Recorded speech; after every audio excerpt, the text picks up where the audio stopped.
दोस्तों आजकल छोटे बच्चों में या यंगस्टर्स में या टीनेजर्स में एक ट्रेंड है जिसमें कि कान को पियर्स कराया जाता है। मल्टीपल पियर्सिंग होती है, मल्टीपल ईयर रिंग्स या कुछ स्टड्स पहनते हैं बच्चे। उसके बारे में थोड़ा बात करते हैं।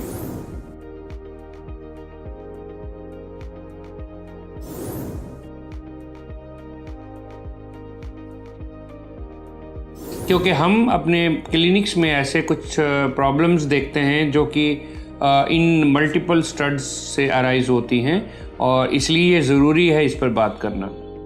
आपने देखा होगा कई मरीज़ होते हैं या कई लोग होते हैं जिन्होंने ईयर पियर्स किए होते हैं, 5-6 पियर्स होते हैं ऊपर से लेकर नीचे तक। उनके पीछे या आगे भी गोल गोल बम्प्स बन जाते हैं या गिल्टियाँ बन जाती हैं, स्पेशली जहाँ पर पियर्स किया होता है। ये प्रॉब्लम रेयर होती है, लेकिन जिसको होती है वो बहुत सीरियस प्रॉब्लम है, क्योंकि ये सीरियस कॉस्मेटिक इशू हो जाता है। इसमें ठीक करना भी बहुत मुश्किल है और कान के पीछे ये जो ग्रोथ्स होती हैं या जो बम्प्स होते हैं बड़े होते जाते हैं और इनको बोलते हैं कीलॉइड्स। कीलॉइड्स एक बहुत डिफ़िकल्ट प्रॉब्लम है ट्रीट करना, और इसलिए इस डेंजर के रहते हुए हम स्ट्रिक्टली एडवाइस करते हैं कि लोब्यूल के अलावा, इस एरिया के अलावा जहाँ पर बोन नहीं है, इसके अलावा यहाँ कहीं भी सॉफ्ट बोन में पियर्स करने में कीलॉइड बनने का रिस्क है। और जिसको कीलॉइड एक बार बन गया उसके लिए ये सोशल और कॉस्मेटिक इशू बहुत सीरियस हो जाता है, क्योंकि ये ट्रीट करना बहुत मुश्किल है। ये ज़्यादा जानना ज़रूरी है कि सॉफ्ट बोन के अंदर पियर्स करने से ये इंसिडेंस बहुत ज़्यादा है और इन पेशेंट्स में डेस्परेट सिचुएशन हो सकती है, क्योंकि ये सर्जरी करें तो दोबारा हो सकते हैं। इसलिए ऐसे पेशेंट्स को हम जब ट्रीट करते हैं तो सबसे पहले हम इनके पिन्स या स्टड्स निकालते हैं। उसके बाद इन पेशेंट्स के बम्प्स के अंदर हम स्टेरॉयड इंजेक्शन लगाते हैं, जो कि रिपीट करते हैं हर 15 दिन या महीने के बाद 3-4 इंजेक्शंस लगाते हैं, जिससे कि इसके अंदर जो कीलॉइड फॉर्मेशन या इन्फ्लेमेशन है वो सप्रेस हो सके।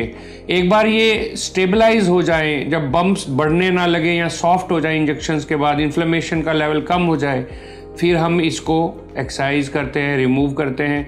कई बार ये डिफॉर्मिटी कर सकते हैं, आपके कान का पिन्ना डिफॉर्म हो सकता है पहले भी और सर्जरी के बाद भी, और ये एक सीरियस कॉस्मेटिक इशू बन सकता है, खासकर इंडिया में लड़कियों के लिए। इसलिए हम ये एडवाइस करते हैं कि सॉफ्ट बोन वाला एरिया जो कान का है उसमें पियर्स मत करें, हो सके तो मत करें, और अगर कराया है तो उसमें गोल्ड यूज़ करें या प्योर मेटल यूज़ करें।